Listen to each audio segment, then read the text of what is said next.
Ooh, hello, world. I believe I'm in the Facebook group, Content Creator Connection. Good to see you all. I should be on LinkedIn and I believe on YouTube. We're in many places at once. This is a surprise live stream. I did not intend to go live, or you would have already known about this. I would have scheduled it and put it out in the newsletters and such. I hope you're all having a lovely Thursday. I wanted to go live to talk about a Clubhouse room conversation I was just in over the last hour. And it was all about writing. It was authors and writers talking about the process of writing a book in particular. And there was like I don't know, 50, 60, 80 people in there, and I got brought up on stage to contribute, and I wanted to talk about some of the things that I said, some of the pushback that I got, and have a little conversation about that. But before I do that, say hello in the chat like UX Block just did. You got this. I love it. I'll take you got this. Thanks so much for being here. Say hello in the chat. Let us know. And good to see you. Hank, good morning. I'm so glad you're here. Thanks so much for being here. So the YouTube audience is coming in for sure. Anybody will be welcome to actually join me on camera in just a little bit. If you wanted to, you're welcome to get yourself set up and kind of get your camera and microphone set up and jump in here into the backstage area of StreamYard, and in just a few minutes, in 5-10 minutes, once I've talked about what I want to talk about, then I can bring you up on screen, and you're welcome to say hello and contribute to the conversation. The topic of today is, let's see, topic, let me type it into a banner here. I literally decided minutes before I went live to go live, so I'm glad you're all popping in and showing up. Let's see, the topic of today is writing, good versus bad, fear, and Clubhouse. Yes, writing, good versus bad, fear, and Clubhouse. Is that a good topic? I don't know what it is. So I was in Clubhouse, and first of all, let me know in the chat, have you been on Clubhouse? Are you in Clubhouse? Are you on Clubhouse? Are you in the club? Are you enjoying it? Do you find it weird? Have you gone on stage and talked to anybody? Have you been in rooms? Let me know any experience you have had with Clubhouse. That would be, I'd be really curious to know about that. But Clubhouse is this new app you've been hearing about, which is essentially, it's audio only, which I love. I'm used to being on video, used to being on camera, no problem. But boy, it's nice to not have to have your video on sometimes these days, not to have these bright lights in your eyes sometimes. And I love Clubhouse because it's audio only, and it feels like a social gathering where you walk up to a group of people and they're in the middle of a conversation. You don't know what they're talking about, and it takes you a second to just kind of start listening and figure out the topic of conversation. And after a little while, you get the hang of what they're talking about. You kind of get people's stances on it, and then you can start to contribute and join in a little bit into that conversation. And this is essentially what Clubhouse is, except it's like that, except as if there was a sign above every single group of people telling you the topic of that conversation. So you know the topic of the conversation that you're jumping into when you get on when you go into a room on Clubhouse. So I was in a room this morning, like I said, about writing, and in particular, writing a book. It was a really great room. Some amazing authors, some editors, people in the book industry were up on stage. And like I said, 50, 60, 70 listeners in the audience at any given point. At one point, I raised my hand virtually, and I got brought up on stage. And they were talking about the writer's block, kind of, how do you get words on the page problem. This is a problem that faces writers, but it's also a problem that faces YouTubers and content creators, anybody with something really valuable that they feel like they've got something to share. You got a fire in your belly and there's something you want to put out into the world, but you just can't seem to make that video, to record your podcast, to write that book. You can't get it done. Every time you stare at the blank page, or you turn on your camera and stare at it, or you turn on your microphone and you think about starting a podcast, nothing comes out.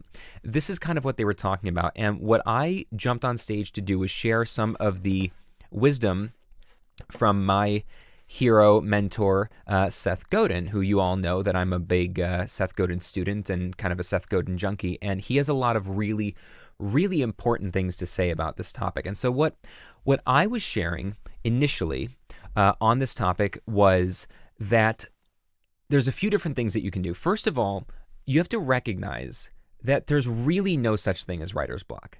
That this is just a myth that we invent in our head. And I used to disagree with this. I used to hear Seth say this and go, no, there is such a thing as writer's block. Sometimes you sit down and nothing comes out.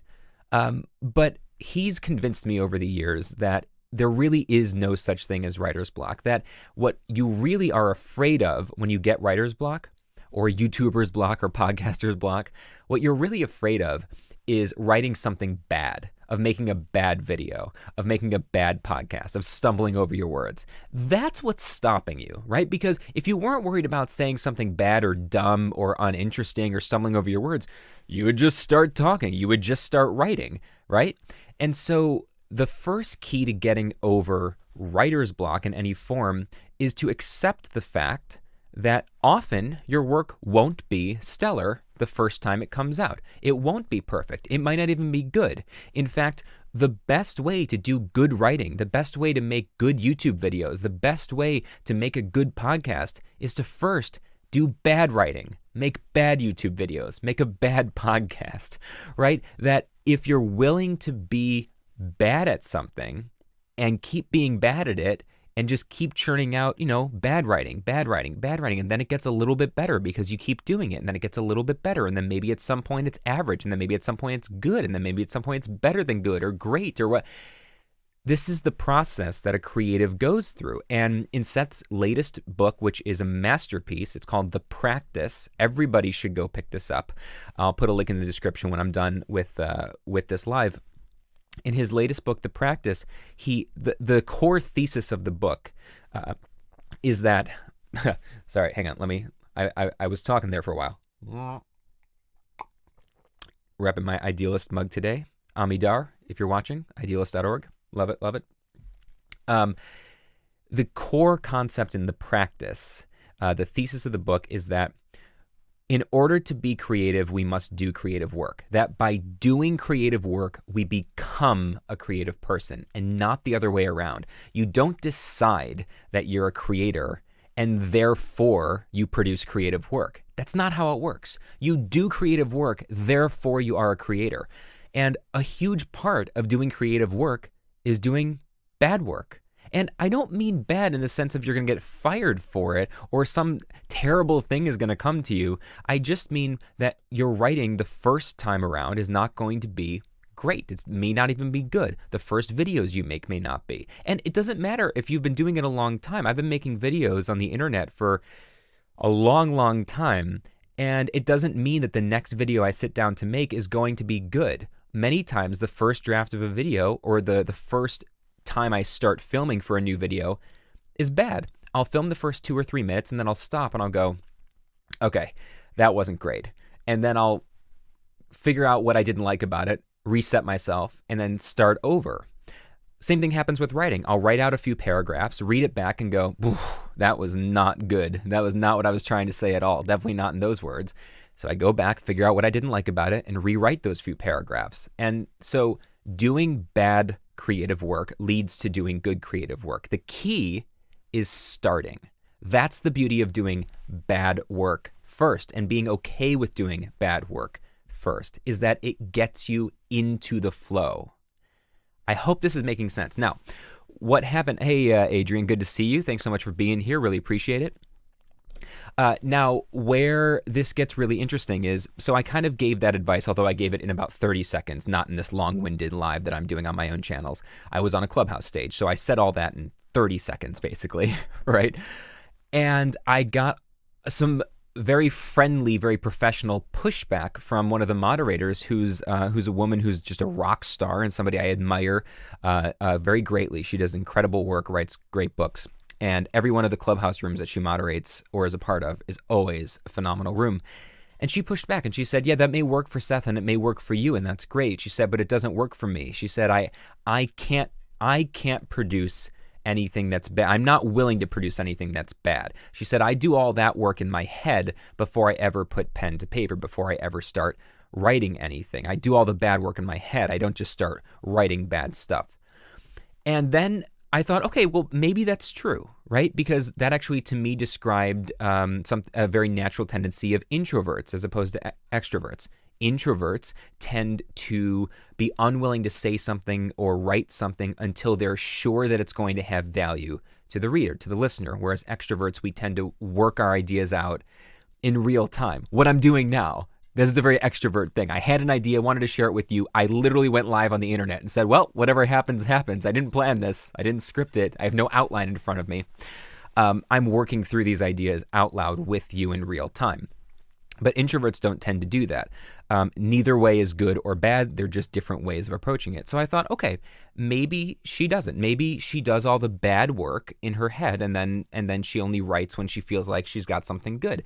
But then immediately what she said next to me contradicted what she had just said. She said, when I have an idea that just comes to me that I got to get out, I don't write the blog post. I don't write the book chapter. I just write like a Facebook post or a LinkedIn post, and it's raw and it's vulnerable, and I just get it out there and I hit publish, and sometimes they go viral and sometimes they only get 2 likes, and then I notice what's working and what's not, and then I can use that information I get from that, what landed, what didn't, what connected, what didn't, in order to figure out how to write the polished blog post or the polished book chapter.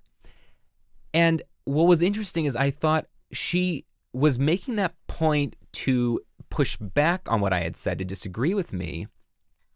But to me, she was just making the same point. That's what I'm talking about. Had an idea, kind of raw, kind of vulnerable. It wasn't polished.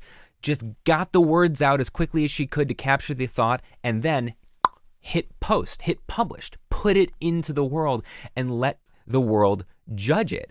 And that's what I mean. There's no way that that kind of writing, that raw, vulnerable, just had this idea, gonna get it out there and see what happens, and sometimes it works and sometimes it doesn't. If you don't know if it's going to connect with your audience or not, if you don't know if it's going to land or not, if you don't know if it's gonna go viral or get only 2 likes, then you don't know if it's good. You just don't. So that is, to me, I'm not disagreeing with her. I'm saying, yeah, that's what I'm talking about. That's the kind of bad creative work that I'm talking about. Do the thing that may not be perfect, that may not be polished, put it into the world, and then see what comes of it. And I wasn't even talking about necessarily hitting publish on it. I was talking about just writing for yourself, making that video, editing it, watching it for yourself before you upload it and saying, oh, maybe this wasn't good, this was bad. But being willing to make the bad video and sit through the cringe experience of watching back a bad video that you made and going, not good. It's the process of doing the bad work that gets us into doing the good work. And like I said already, the point of doing bad work first is that it simply lets you start. If you're waiting until the idea, until the thoughts, until the concept is polished and almost perfect to put it out, you're going to be waiting forever. Good morning, Mike. Good to see you here. I love it. The whole YouTube clan is here. Not seeing any engagement popping in here from LinkedIn at the moment, but LinkedIn, I keep playing with LinkedIn Live, and LinkedIn Live is a little clunky. For all I know, it's not actually posted on LinkedIn. But if anybody wants to join me, you see that brianmillerspeaks.com/join me. You'll find the link to pop right in here to StreamYard. This was obviously unscheduled, totally off the cuff. Just wanted to get these thoughts and ideas out. So by all means, jump in. Let's have a little chat. I've got about 15-20 minutes before I need to get into the core of my workday. I'm actually going to be on camera a lot today, and I'm running 2 Clubhouse rooms later, so definitely let me know. Let me change this banner here. Clubhouse, good or bad?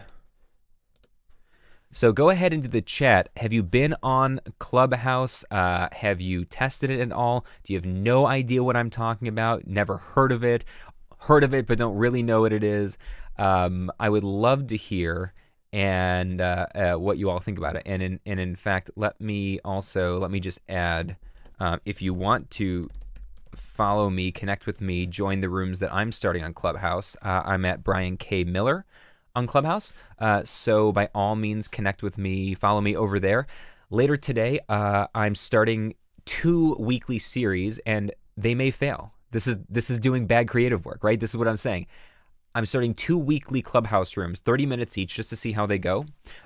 If you're on either of my newsletters, you would have heard about either of these. I have 2 newsletters. For those of you who follow me on YouTube, you probably just follow me on YouTube and don't know that most of my work doesn't happen on YouTube. I have my weekly humanconnection.blog newsletter, which you can sign up for at humanconnection.blog. And that I'm establishing a Clubhouse room every Thursday. So today at noon Eastern Standard Time. And so today at noon Eastern Standard, I see Mike just popped in. I'll be with you in a second, Mike. Good to see you.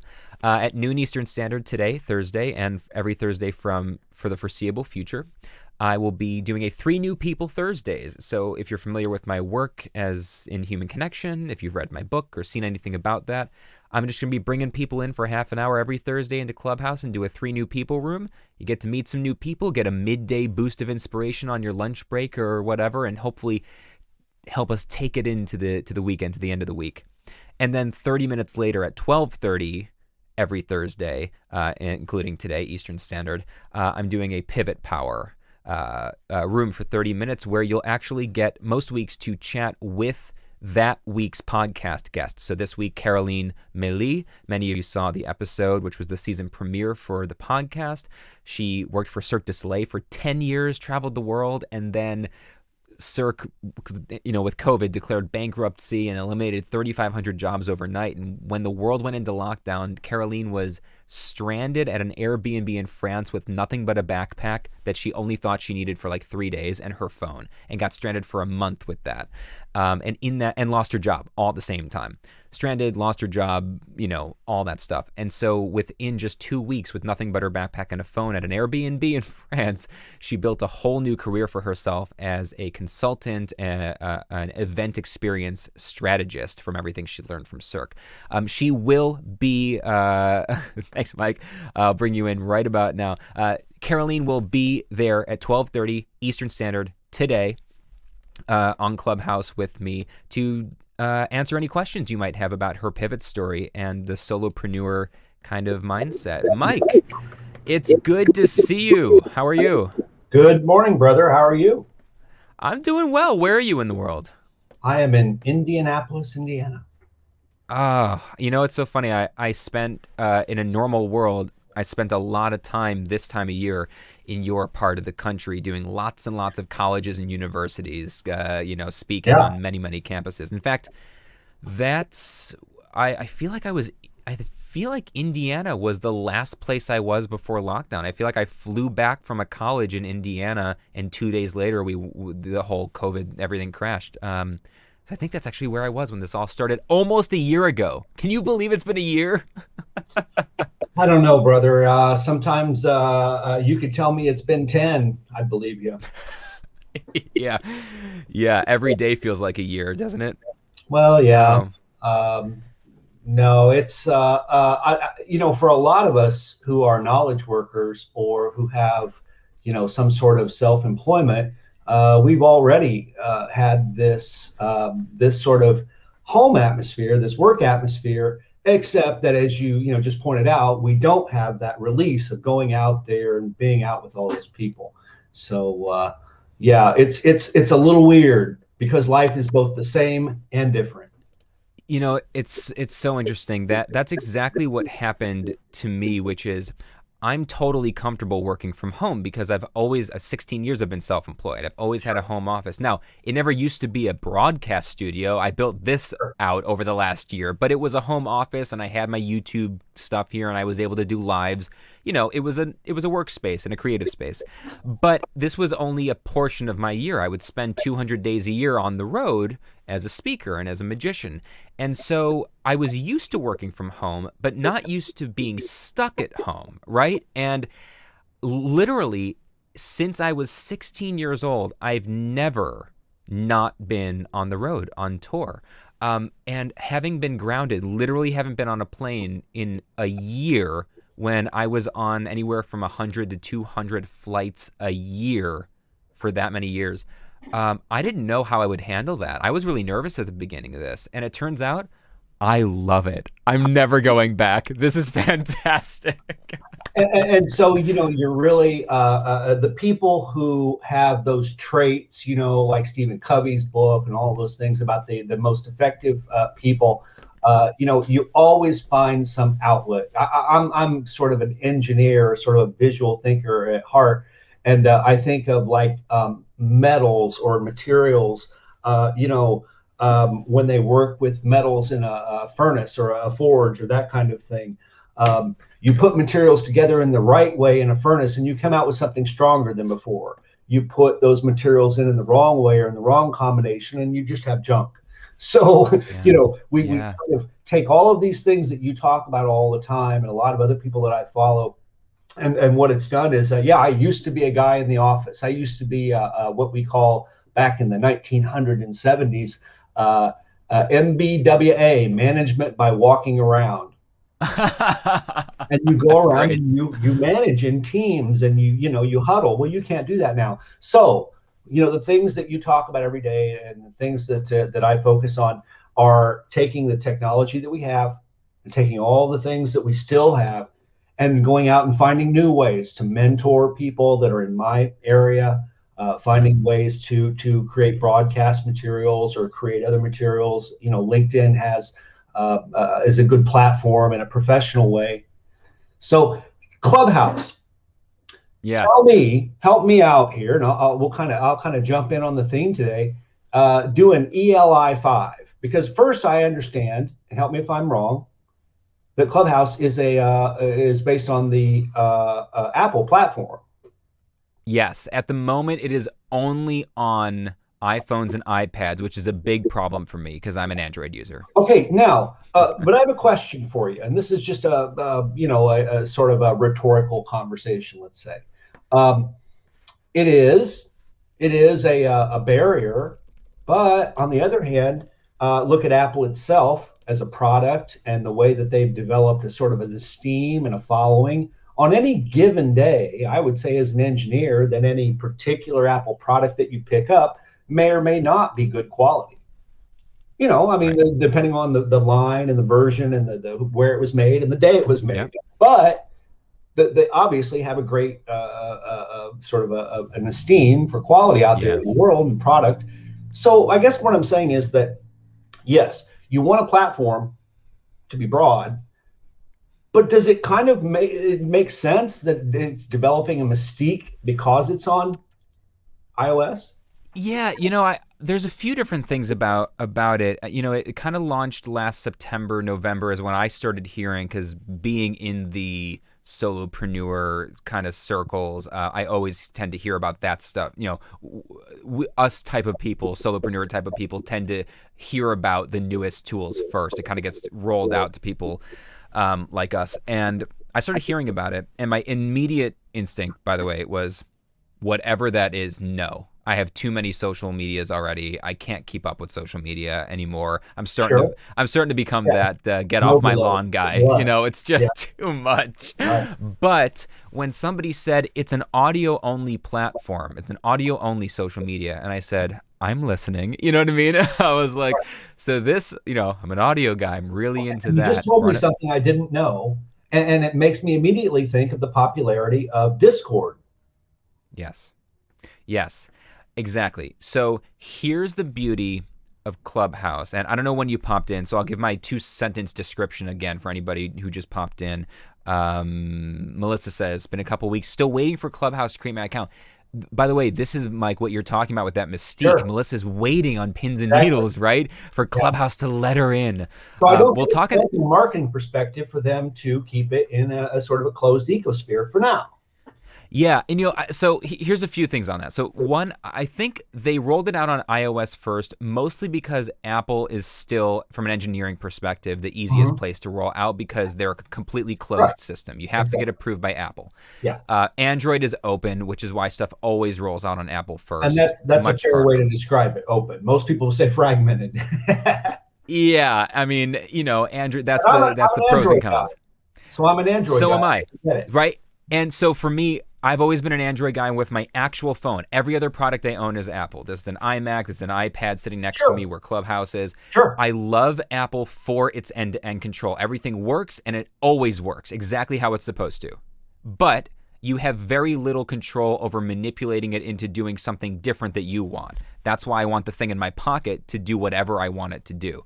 But that comes with problems. It breaks all the time, right? Android phones, apps stop working, new updates brick other things. It never happens with Apple. So there part of the mystique was an accident or an incident, I think, which is just they launched on iOS because it made sense from an engineering perspective, and they made it invite only first. I was watching an interview with the Clubhouse founders, and they said, we didn't mean for the invite only to make it like a secret, like Fight Club kind of a thing. We just wanted only people to come on it who were the right kind of people to help us build it. But it accidentally made it this very mystical, did you get an invite? Are you on Clubhouse? The interesting thing about cachet marketing, and I'm not a marketing guy. I sometimes talk like one, but the thing about cachet marketing, I guess it's because I just started watching Mad Men. I'd never seen it before. But Yeah. the interesting thing about it is you can tell people flat out, Godiva chocolates, they're pretty good, but they're maybe not the best in the world. But your perception of Godiva chocolates means that if you really want to impress somebody, that's what you'll buy. The Of Hallmark course. Yeah. chocolate maybe taste as good. But so, that's the thing about it. Like you said, it may have been unintentional, but starting with that core, and from an engineering perspective, it also makes great sense that the platform is really sturdy and that it works. But Yeah. so yeah, no, I think I'm kind of sold on it from what you said. I'm really waiting for it. It almost tempts me to go buy a used iPhone. I've been dangerously close to buying a 2-generation old used iPhone. I keep looking at them, trying to find someone in the Facebook Marketplace local that I can go grab for $300 or something and grab an iPhone 10 or 11 that's just unlocked and on Wi-Fi that I can just use, because I'm doing it on my iPad, but this is clunky. I don't want to carry my iPad around all day. Although it is forcing me to not get addicted to it, because I just leave my iPad on my desk in my office and I don't carry it around in my pocket. So I can only use Clubhouse intentionally for work purposes because it stays here. I actually kind of like that it's forcing me to distance from it and not be able to just pull out my phone at any given moment, at dinner with my wife and be like, what's going on in Clubhouse? Now, the Clubhouse, I have a friend who seems to be in the Clubhouse quite a lot, and Yep. I noticed that she's not talking. She's being nice because she's with me, and we're trying to have a conversation too. So, is there a favor toward voice or text, or does it seem to be a lot of mutual? Again, like in Discord, you can have people doing the same thing at the same time. Yeah, so there's no text, there's no video. It is Okay. audio only. I It see. is exclusive. So maybe at some point I'm gonna do a live that I plan out, where I will hook up my iPad screen to my ATEM and I can put it on the screen and show you guys what Clubhouse looks like, because I think you really need to see what this looks like. Until you get into it, it's really hard, no matter how much somebody describes it. But all you see in on the screen, if you're in a room, so a room would be like literally you're in a conference center and there's 20 different rooms and the doors are closed and there's a title on, or there's something on each door that tells you what the topic of that room's conversation is. So you can walk into any room quietly, basically you can sneak in and you just start listening in the middle of a conversation. And you know what the topic is, but you don't know where they're at. If they're 20 minutes in, if they're an hour and a half in, you have no idea. And you start to get a hang of it. And if you decide that you would like to contribute something, you can raise your hand. You click a button that raises your hand. And the people who are on stage, who are the moderators of the room, can decide whether they want to pull you up on stage or not. If you are pulled on stage, you are now given the option to unmute yourself. You cannot talk or unmute yourself. You have no options to talk if you're in the audience.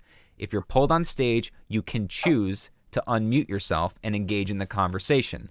And at that point, it really depends on the room. You have to read the room. Is this a room where when people are given the chance to talk, you're given a platform to talk for 5 minutes and tell a story? Or is this a room where it's like, hop on, give us a quick tip, ask a quick question, and then turn your mic off and let the conversation continue around you? And different rooms are very different. Some rooms have 4 people in it having an intimate chat. Some rooms have literally 3,000 people in it where it's really like a speech or a panel discussion that everyone's just listening to.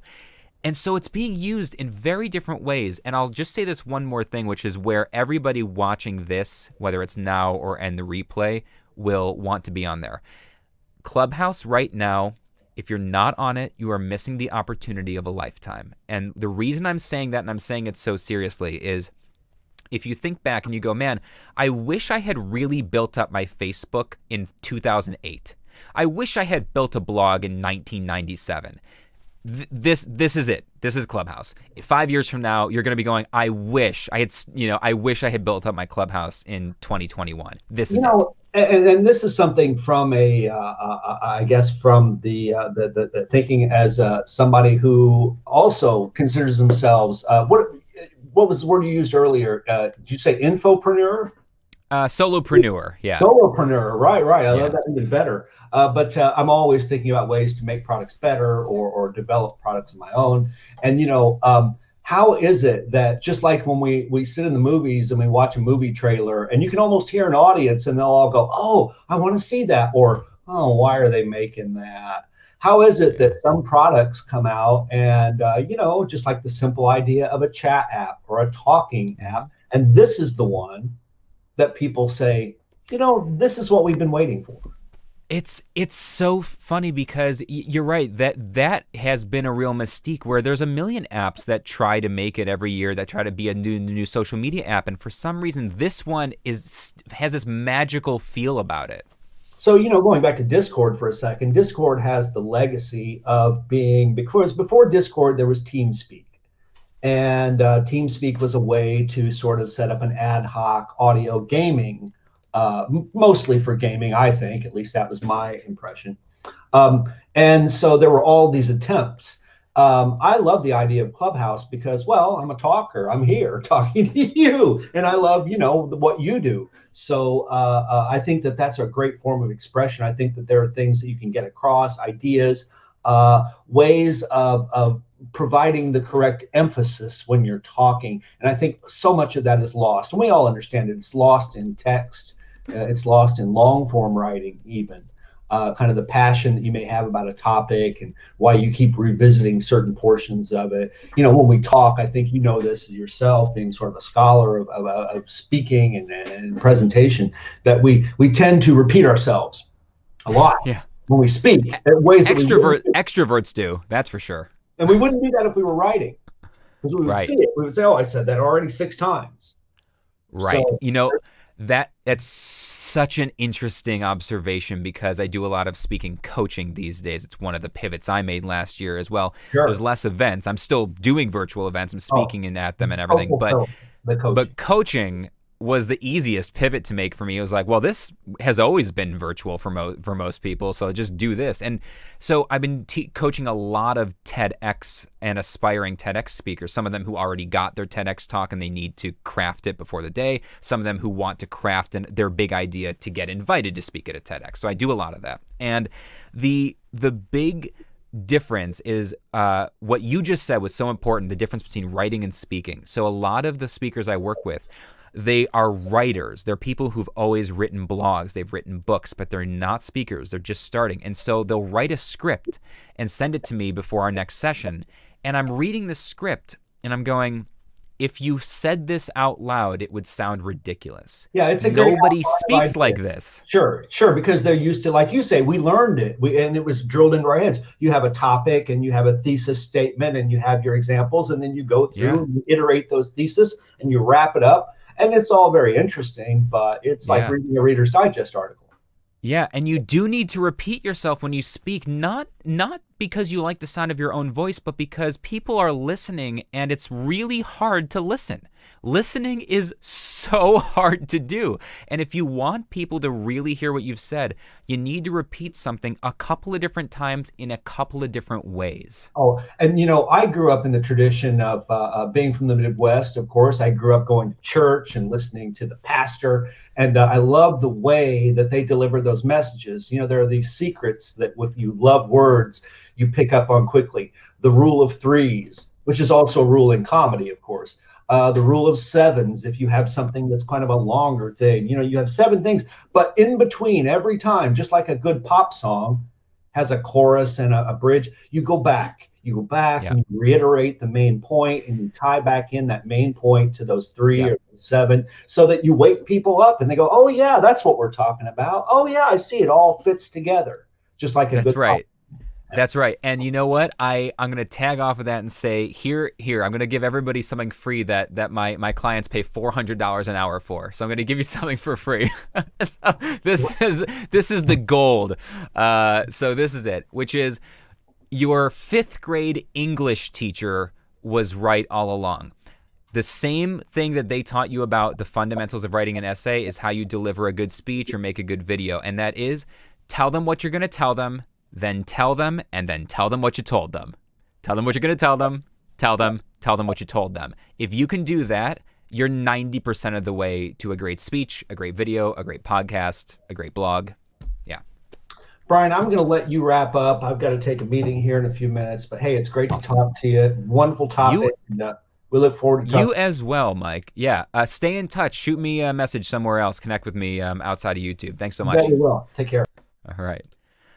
Oh man, this is fun. I love live. I love the fact that we have tools now like StreamYard where I can go from I want to share something I'm thinking about with my audience in real time and do it across multiple platforms, across many countries and many places, and in that same real time with no warning, somebody can jump on video and have that conversation in real time with me. What a miracle this age we live in is.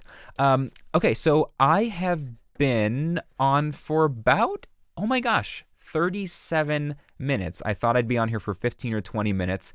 If anybody has any further questions, comments about writing, fear, Clubhouse, anything like that, go ahead and either toss it into the chat or jump on screen with me. In the next 2 minutes. If nobody jumps on screen, or if nobody tosses anything into the chat in the next 2 minutes, I'm going to get on with my day because I have a lot of stuff to do, as I'm sure we all do. Nobody has a special claim to being busy. We're all busy these days. Let me know in the chat, though, would you like to see a video, either a live video, a conversation, a produced video on Clubhouse, how to use it, the benefits, things like that? Is that something that you'd like to see? Just type yes ! Into the chat, and that'll let me know. And if you're watching this as a replay, you can do that in the comments as well. I always like to know that there's actually people who want a video before I spend the time making it. Are you all enjoying the season premiere of the Beyond Networking podcast? I hope you are. I have already recorded over 20 interviews with pivoters, individuals and organizations who in 2020, last year, made a monumental shift in order to keep their business alive and continue pursuing their mission. And I've recorded over 20 conversations already. This is going to be a full year-long project on the podcast. So those of you who've listened to the podcast, watched the podcast for the last few seasons, you know that I usually bring on the kind of A and B list celebrity type of people to talk about. I've had Seth Godin, and I've had Cal Fussman, and I've had Shama Hyder, and Heather Monahan, and Julian Treasure, these unbelievable people. typically I bring on the people who've written all the fancy books in your bookshelf at home or in Barnes and Noble. But this season, you will not have heard of pretty much anybody who is coming on the podcast. And that is because I'm interviewing people, like I said, individuals and organizations who made monumental shifts in response to the 2020 pandemic in order to keep their business alive and continue their mission. So they're short conversations, 25, 30-minute conversations instead of the long form ones I used to have. And they are so amazing. And what we're doing is we are learning, I'm learning just as much as you're learning from these people about how they were able to make these pivots in industries where most people didn't survive. Many restaurants went under. Many speakers were not able to continue. Many magicians lost their businesses, right? There were so many people in so many industries that weren't able to move forward, small businesses that collapsed. But some people not only made it, they not only survived it, but some of them are doing the best business they've ever done. It's incredible. And I wanted to find out what these people had done differently than everybody else so that hopefully we can learn from them and that we can build the tools of resilience and creative risk-taking and adaptation to take into the future so we can all be better prepared and more resilient for our next big pivot. So let me toss something on the screen here. I'm going to toss Chrome tab. Here we go. This is where you can go to subscribe if you'd like to. All right, so nobody else is going to pop up on screen right now. So this is, let's see, yearofthepivot.com. If you go to yearofthepivot.com, this is what you will see. You will see the trailer for the season, which is awesome. Many of you have already seen it. And right here, you can toss your name and email and get on the Pivot Power newsletter. Some of you are already on my blog weekly newsletter, which is awesome. Thank you so much for that. Those of you who are, you might have noticed that it's actually changing right now, that the blog newsletter is becoming a much bigger resource than simply giving you an email reminder of my weekly blog. I've added a new section to the weekly blog, which is called Notice Something New, where every single week I give you 3 things that I noticed that week, but I present them without context and without comment. So I give you every week a song I listened to that week, a piece of content that I absorbed. It might be a blog or an article. It could be a YouTube video. It could be a podcast episode. So something that I absorbed, content, and one question that I was thinking about, a question worth pondering. And I just give you those 3 things every week in the blog newsletter. And you can go check them out. You can think about them, just something to do. And that is exclusive now to the main newsletter, which is not this one. The main one is at humanconnection.blog. So that is the main newsletter. But here is a brand new weekly newsletter called the Pivot Power Newsletter, and it's going along with the Pivot Project this year. And what do you get? Well, you get your weekly email reminder with the latest episode, so you never have to search for it here on YouTube or in your podcast app. By the way, I see all kinds of folks saying, yes, we want to hear more about Clubhouse. So I will definitely do a video or a live or a panel, something on that. Maybe I'll do a live panel with a few folks who are killing it on Clubhouse and we can all chat about it. So you also, with the Pivot Power newsletter, you get these extended conversations with experts on resilience and all these things. I'm giving you a pivot pearl, a tip of the week to improve your ability to make the next pivot in your life or business. And then you're also going to get access in that newsletter to exclusive group calls, masterminds, Clubhouse get-togethers that I will only announce there in the Pivot Power newsletter. It's all free. It's a podcast. It's free. It's a newsletter. It's free. And there's more. If you click this Share Your Pivot button here, it takes you down and you can watch this video and then reply to it via video, audio, or text, and you can share your pivot story. If you made a huge pivot in your life or career last year, or you know someone who did, you can share yours, and you will have the opportunity to have that shared in the Pivot Power newsletter this year, or potentially even be selected to be one of the featured pivoters and be a guest on the podcast like you see. So that is yearofthepivot.com. That's the Pivot Project. That's what's going on right now. Later today at 12:30 p.m. Eastern Standard Time in Clubhouse. Here we go. Let's see. 12:30 Eastern Standard Time, Clubhouse at Brian K. Miller. Boom, boom. At 12:30 p.m. Eastern Standard Time on Clubhouse at Brian K. Miller, I am hosting a 30-minute conversation with Caroline Maley, who is our pivoter of this week. She, as I said at the beginning of this live, she worked for Cirque du Soleil, traveled the world with Cirque for 10 years until they went bankrupt and eliminated 99% of all their jobs, including hers, overnight. When the world went into lockdown, she got stranded at an Airbnb in France with nothing but a backpack and her smartphone. She didn't even have a laptop with her. And for a month, she was stranded in lockdown in France. And in that time, with nothing but her phone, she built an entire new business for herself. She will, you can watch her episode. You can listen to her episode here.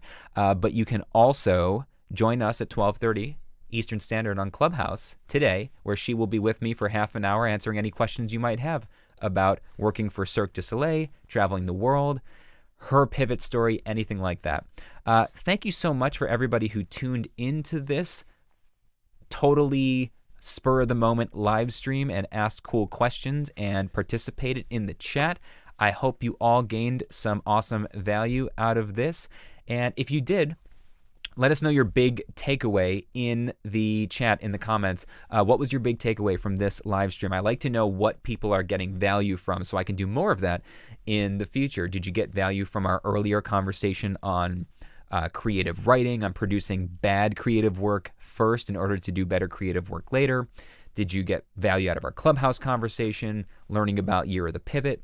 Let me know your biggest value takeaway in the chat so I know what to do more of in the future. That said, I'm going to get some breakfast because my stomach is so loud right now. I'm fearing it's going to start coming into the microphone. Great to see you all. Have a lovely, lovely Thursday or Friday if you're in that part of the world. Would anybody be at Friday yet? I don't think so. In any regard, happy Thursday. Nice to see you all. Have a lovely, lovely day.